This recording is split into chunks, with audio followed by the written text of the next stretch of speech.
morning po! Ang ganda-ganda ng araw, di po ba? Oh, smile ka naman dyan ng konti. Tinan mo yung mukha mo, nakabusangot. Hindi maganda, kamukha mo si Honey. Ba't ikaw? Para kang si Trudis? Kung makaasta ka, parang ang ganda-ganda ng mundo. Ay, Precious, ano nangyayari? Wala. Bakit? Ano bang problema? Masama ba maging masaya? Talaga. Teka, si Sir Nick, nandyan ba? Kasi, tinan nyo, may dala akong special pandesal para sa kanilang dalawa ni Trudy. Sigurado ako magugustuhan nilang to. Magiging special lang yan kapag may kahalong lason at sasamahan pa kitang maghain para sa mag-amang yan.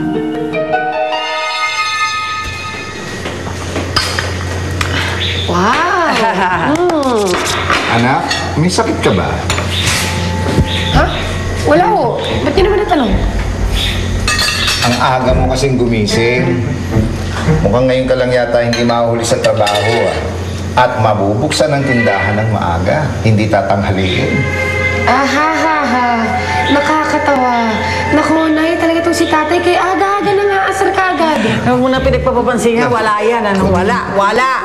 O di wala. Siya nga itong atrasado eh. Pero, teka, bakit nga mo maaga ka ngayon, anak? Bala ko kasi sana magsara ng maaga si tindahan ngayon. Gusto ko kasing dalawin si Trudis eh. Bakit hindi? Andali.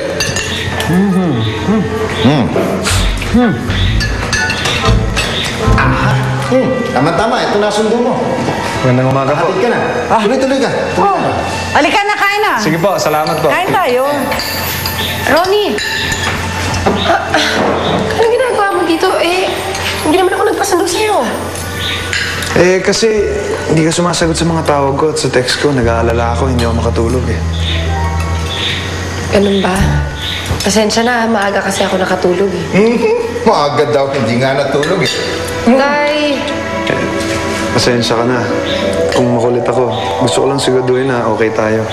At kung pwede kang sumama sa akin, may papakita lang sana ako sa'yo. May papakita ka? Ano yun? Kasi alam kong naguguluhan ka sa akin lately.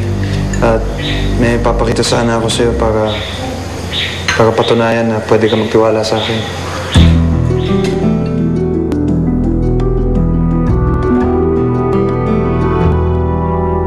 Para sa hapong puno ng happiness, samahan